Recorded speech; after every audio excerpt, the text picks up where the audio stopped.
শ্বশুরজি, দয়া করে ধীরে করুন। যদি শাশুড়িমা বেঁচে থাকতেন তিনি মারা যেতেন। আমি বারবার বলছিলাম, কিন্তু শ্বশুরজি আমার একটি কথাও শুনলেন না। যা কিছু তার মনে ছিল সেদিন শ্বশুরজি আমার সাথে সব করে ফেললেন। শেষ পর্যন্ত এটা কিভাবে হলো আমি আপনাদের সব বলবো। আমার নাম নয়না, আমার বয়স ২৪ বছর। আমি এবং আমার শ্বশুরজি চেন্নাইয়ের একটি বাড়িতে থাকি। ১ বছর আগেই আমার শাশুড়িমা অসুস্থতার কারণে মারা গেছেন। তার মৃত্যুর পর থেকে শ্বশুরজি খুবই বিষণ্ণ হয়ে পড়েছিলেন। তিনি দৈনন্দিন সব কাজ ছেড়ে দিয়েছিলেন এবং বেশিরভাগ সময় বাড়িতেই নিঃশব্দে বসে থাকতেন। আমার স্বামী কয়েক বছর আগে একটি দুর্ঘটনায় মারা গিয়েছিলেন এবং তখন থেকে আমি বিধবা হয়ে শ্বশুরজির সাথে থাকছি। বাড়ির সব দায়িত্ব আমার উপর এসে পড়েছিল। আমি প্রতিদিন বাড়ির সব কাজ করে অফিসে যেতাম। আমার জীবনে এখন আর কেউ আপনজন ছিল না। স্বামী নেই, মা বাবাও নেই, এখন শাশুড়ি মাও নেই। বিয়ের আগে আমার একটি বয়ফ্রেন্ড ছিল, কিন্তু সেও আমাকে ছেড়ে চলে গিয়েছিল। সেই ঘটনার পর ভালোবাসার মতো জিনিসের উপর থেকে আমার বিশ্বাসই উঠে গিয়েছিল। দেখলে মনে হতো আমার জীবনে শুধু অন্ধকারই ছেয়ে গেছে। শ্বশুরজির দুঃখ আমাকে খুবই পীড়া দিত। আমি চাইতাম তিনি আবার আগের মতো হাসিখুশি জীবনযাপন করুন। আগে তিনি তার বন্ধুদের সাথে দেখা করতেন, তাদের সাথে ঘুরতেন, কিন্তু শাশুড়ি মায়ের মৃত্যুর পর থেকে তিনি বাইরে যাওয়াই বন্ধ করে দিয়েছিলেন। সবচেয়ে বেশি হলে কোনায় সবজি কিনতে যেতেন, বাকি সময় টিভি দেখতেন। ক্রাইম স্টোরি তার প্রিয় প্রোগ্রাম ছিল। যখন আমি অফিস থেকে ফিরতাম তাকে সেখানেই প্রোগ্রাম দেখতে পেতাম। আমার কখনোই সেই প্রোগ্রাম পছন্দ হয়নি, কারণ সেখানে প্রতিবারই কোনো মেয়ের সাথে কিছু খারাপ ঘটত। আমি সবসময় ভাবতাম, আমি কি তাকে আবার আগের মতো বানাতে পারব? কি কোনো উপায় আছে যার মাধ্যমে তার জীবনে আবার রং ফিরিয়ে আনতে পারি? এক রাতের কথা, প্রায় ২টায় আমি পানি পান করতে উঠলাম। শ্বশুরজি ওপরের ঘরে ঘুমাতেন, আমি নিচের ঘরে ছিলাম। এমন সময় ওপর থেকে কিছু পড়ার শব্দ পেলাম। বাড়িতে সম্পূর্ণ অন্ধকার ছিল। আমি চমকে গেলাম। যদি আমি সরাসরি ওপরে চলে যেতাম শ্বশুরজি হয়তো জেগে যেতেন বা ভয় পেতেন। তাই আমি ধীরে ধীরে কোনো শব্দ না করে ওপরের দিকে গেলাম। দরজা একটু খোলা ছিল। আমি হালকা করে ধাক্কা দিয়ে ভিতরে তাকালাম। ভিতরে যা দেখলাম তা দেখে আমি হতবাক হয়ে গেলাম। শ্বশুরজি মোবাইলের টর্চ জ্বালিয়ে রেখেছিলেন এবং তার প্যান্ট সম্পূর্ণ নিচে ছিল। তার এক হাতে লম্বা একটি গাজর ছিল এবং অন্য হাতে মোবাইল। তিনি মোবাইলে ভিডিও দেখতে দেখতে সেই গাজরটি সামনে পিছনে করছিলেন। সম্ভবত সেই সময় বিছানার পাশে রাখা পানির গ্লাসটি তার হাতে লেগে পড়ে গিয়েছিল, কিন্তু তিনি সেই শব্দও শুনতে পেলেন না। তিনি এতটাই মগ্ন ছিলেন যে দরজা খোলার শব্দও শুনলেন না। শ্বশুরজি ভিডিও দেখতে দেখতে গাজরটি জোরে জোরে নাড়াচ্ছিলেন। সত্যি বলতে আমাকে সেখান থেকে চুপচাপ চলে যাওয়া উচিত ছিল, কিন্তু তাকে এমন করতে দেখে আমার একটা অদ্ভুত অনুভূতি হলো। তাই আমি সেখানেই দাঁড়িয়ে রইলাম এবং কোনো শব্দ না করে তাকে দেখতে লাগলাম। কিছুক্ষণ পর তিনি আরও জোরে নাড়ানো শুরু করলেন। তার মুখে বিভিন্ন রকমের ভাব স্পষ্ট দেখা যাচ্ছিল। তারপর অল্প সময়ের মধ্যেই তিনি গভীর শ্বাস নিলেন এবং সেই গাজর থেকে সাদা রঙের পানি বেরোতে লাগল, যেন কোনো পাইপ থেকে ফোয়ারা বের হচ্ছে। পানি বের হওয়ার পর তিনি শান্ত হয়ে গেলেন, মোবাইল পাশে রেখে দিলেন এবং সেভাবেই শুয়ে পড়লেন। আমি ধীরে ধীরে সেখান থেকে সরে গেলাম এবং নিচে আমার ঘরে চলে এলাম। নিচে এসে যা দেখলাম এবং অনুভব করলাম তা বিশ্বাস করতে পারছিলাম না যে শ্বশুরজি এমন করতে পারেন। কিন্তু তারপর ভাবলাম যে এটা তো স্বাভাবিক, এতে বেশি কিছু ভাবার নেই। শ্বশুরজি একজন পুরুষ এবং যদি একজন পুরুষের শারীরিক ইচ্ছা পূরণ না হয় তাহলে এতে কি অন্যায় আছে? কোনো মেয়েকে শোষণ করার চেয়ে এটা তো ভালো নাকি? এমন ভেবে আমি এটাকে একদম ঠিক মনে করলাম। আমি আরও ভাবছিলাম যে ১.৫ বছর হয়ে গেছে, তিনি কিছুই করেননি, তাহলে তার ইচ্ছা তো থাকবেই, এতে খারাপ কি?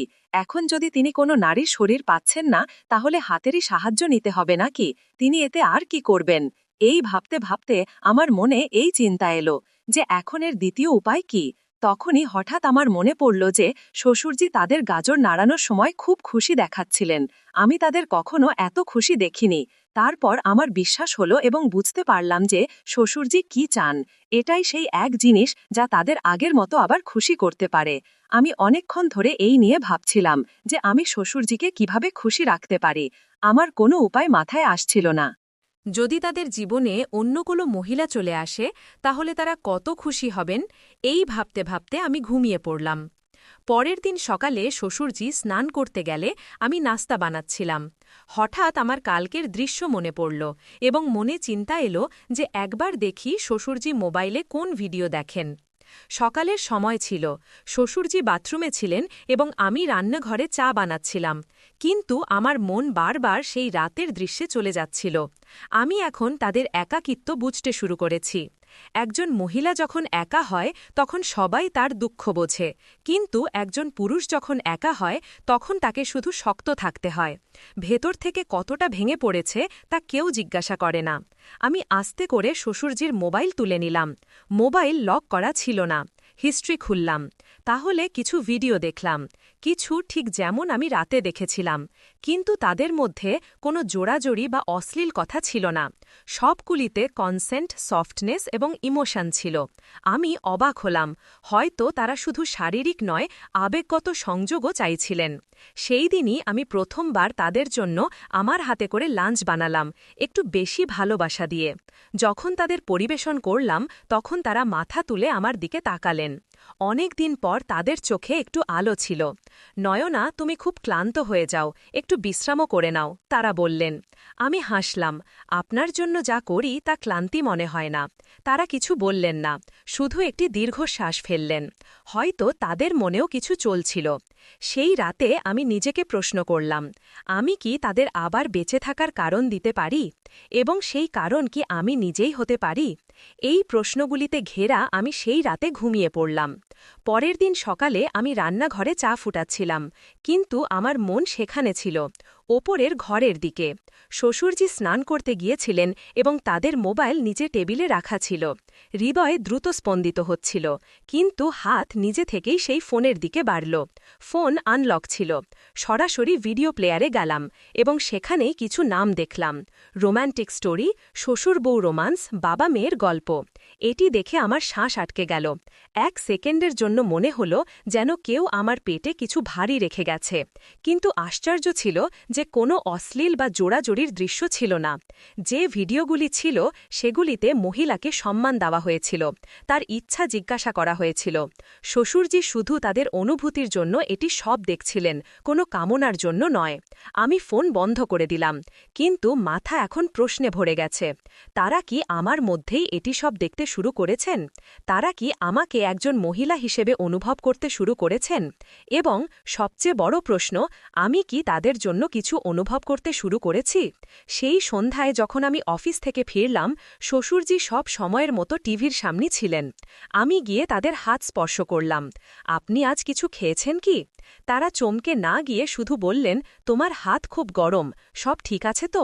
আমি প্রথমবার তাদের চোখে সরাসরি তাকালাম। না, কিছু ঠিক নেই।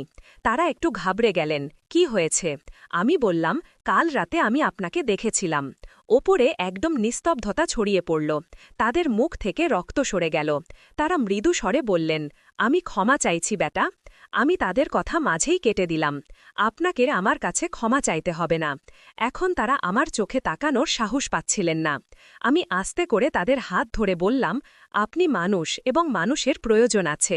আমি বুঝতে পারি শ্বশুরজি, এবং হয়তো আমি একা নই এখানে যে এই সব অনুভব করছি।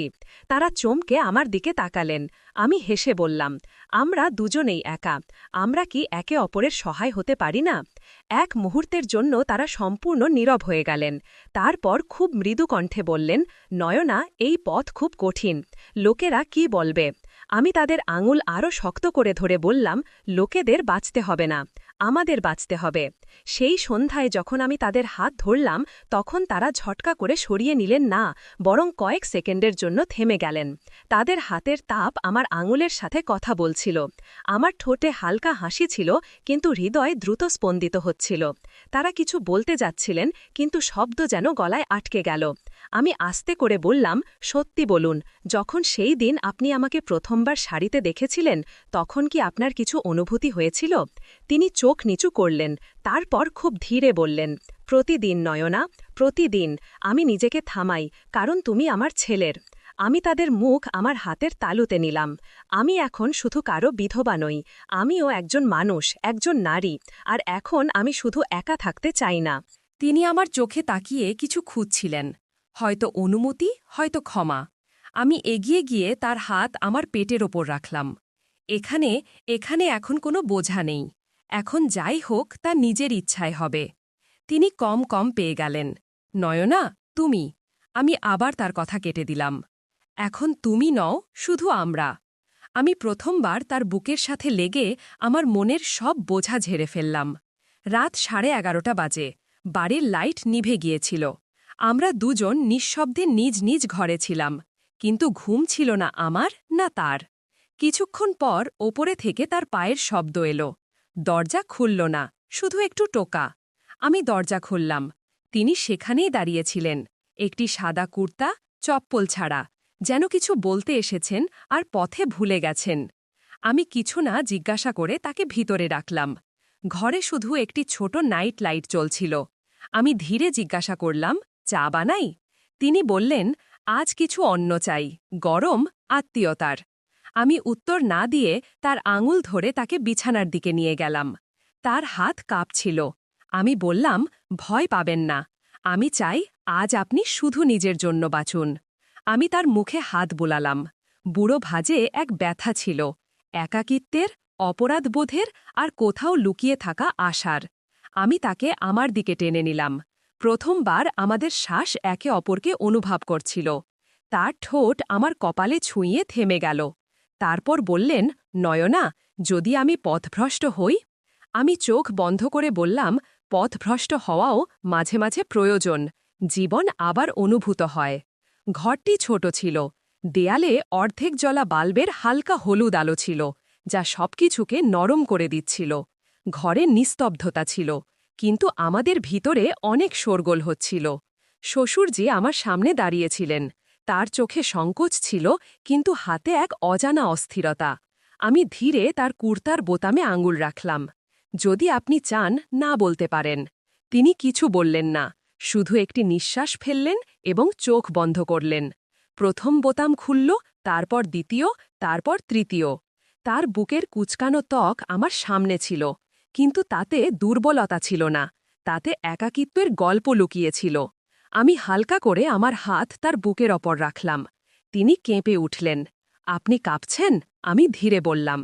তিনি ধীরে আমার হাত ধরে বললেন, তোমার কাছে আসা কি গুনহা নয়? আমি তার চোখে তাকিয়ে উত্তর দিলাম, তাহলে হ্যাঁ, যদি ভালো। আমি এই গুণা প্রতি রাত করতে চাই। আমি আমার শাড়ির পিন খুলে দিলাম। কাঁধ খুলে গেল, আর তার হাত নিজে থেকেই সেখানে গিয়ে ঠেকল। তার বুড়ো আঙুল আমার গলার রেখা স্পর্শ করল। তোমার গন্ধ, তিনি ধীরে বললেন। অনেক দিন পর কোনো মানুষের গন্ধ অনুভব করছি। এখন তার ঠোঁট আমার গলায়। ধীরে ধীরে কাঁপতে কাঁপতে তিনি আমার ত্বক অনুভব করছিলেন, যেন আমার একাকিত্বের প্রতিটি কোণ থেকে পান করতে চাইছেন। আমি তার পিঠে হাত বুলালাম, পাতলা, বাঁকা, কিন্তু শক্তিশালী। আপনার বোঝা এখন আমার, আমি কানে বললাম। আমরা বিছানায় এসে গিয়েছিলাম। আমার শাড়ি এখন আমার কোমরে ঝুলছিল, তার কুর্তা অর্ধেক খোলা। শ্বাস একে অপরের মধ্যে জড়িয়ে গিয়েছিল। তিনি আমার সিথি চুম্বন করলেন। তোমার চুল, তোমার হাত, যেন এক সম্পূর্ণ কবিতা। তিনি ফিসফিস করলেন এবং তারপর কিছু না বলে আমার কোমরের কাছে তার হাতের তালু সরালেন। আমি হালকা করে নিঃশ্বাস ফেললাম। তিনি এক মুহূর্ত থামলেন এবং বললেন, ব্যথা দিচ্ছি না তো? আমি বললাম, হ্যাঁ, অনেক দিন হয়ে গেছে, শুধু একটু ধীরে ধীরে। শ্বশুরজি, আমি চোখ বন্ধ করে বললাম, আপনি যতটা একাকিত্ব দিয়েছেন, এখন ততটাই ভালোবাসা দিন, সব ঠিক হয়ে যাবে। তার আঙুল এখন আমার পিঠে। শাড়ি সরে গিয়েছিল, আর তিনি আমাকে স্পর্শ করছিলেন, যেন কেউ তার ভাঙা স্বপ্ন ধীরে ধীরে জুড়ে দিচ্ছে। রাত স্থির হয়ে গিয়েছিল, আর আমরা দুজন ভাসছিলাম মুহূর্তের উষ্ণতায়, শ্বাসের সীমানায়। কোনো তাড়া ছিল না, কোনো ভয় ছিল না, শুধু দুটি দেহ আর দুটি অসম্পূর্ণ আত্মা একে অপরের মধ্যে গলে যাচ্ছিল। সকাল 4:30 বাজে। আমি তার বুকের ওপর মাথা রেখে শুয়েছিলাম। তিনি আমার চুল স্পর্শ করছিলেন। এখন তুমি কি বলবে? তিনি জিজ্ঞাসা করলেন। আমি হালকা হাসি দিয়ে বললাম, যাই বলি না কেন, আমি এখন আর একা বলে পরিচিত হব না। সকালের হালকা রোদ্দুর জানালায় ছড়িয়ে বিছানায় এসে পড়ছিল। ঘরে তখনও গরম ভাব ছিল, সেই গরম ভাব যা এক রাতে দুটি অসম্পূর্ণ জীবনকে সম্পূর্ণ করে দিয়েছিল।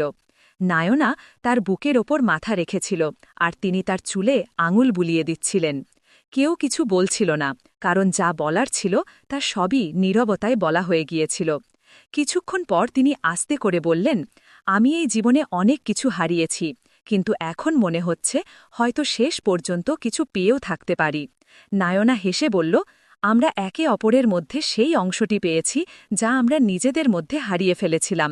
তারপর দুজনেই একে অপরের চোখে তাকিয়ে শুধু এতটুকু বলল, এখন আমরা অসম্পূর্ণ নই, এখন আমরা শুধু আমরা। বাইরে পৃথিবী তখনও সেখানেই ছিল, গোলমাল, মানুষ, কথাবার্তা। কিন্তু তাদের ঘরে ছিল একটি নতুন সকাল, যেখানে কোনো সম্পর্ক নামের মুখাপেক্ষী ছিল না, ছিল শুধু অনুভূতির। কখনো কখনো সম্পর্ক সমাজ থেকে নয়, প্রয়োজন থেকে জন্ম নেয়, এবং তা কোনো নামে নয়, শুধু একটি স্পর্শে সম্পূর্ণ হয়ে যায়। যদি আমার গল্প তোমার মধ্যে কিছু জাগিয়ে তোলে, তাহলে এমনি চুপচাপ দেখো না, একটি তীব্র লাইক দিয়ে দাও, সাবস্ক্রাইব এমনভাবে চাপ দাও যেন আমাকে স্পর্শ করছো। আর হ্যাঁ, যদি শেয়ার করতে ভুলে যাও, তাহলে এই গল্পটি তাদের কাছে পৌঁছাবে না যাদের এটি সবচেয়ে বেশি প্রয়োজন। তাই দ্রুত শেয়ারও করে দাও। দেখা হবে একটি নতুন গল্প নিয়ে। ধন্যবাদ।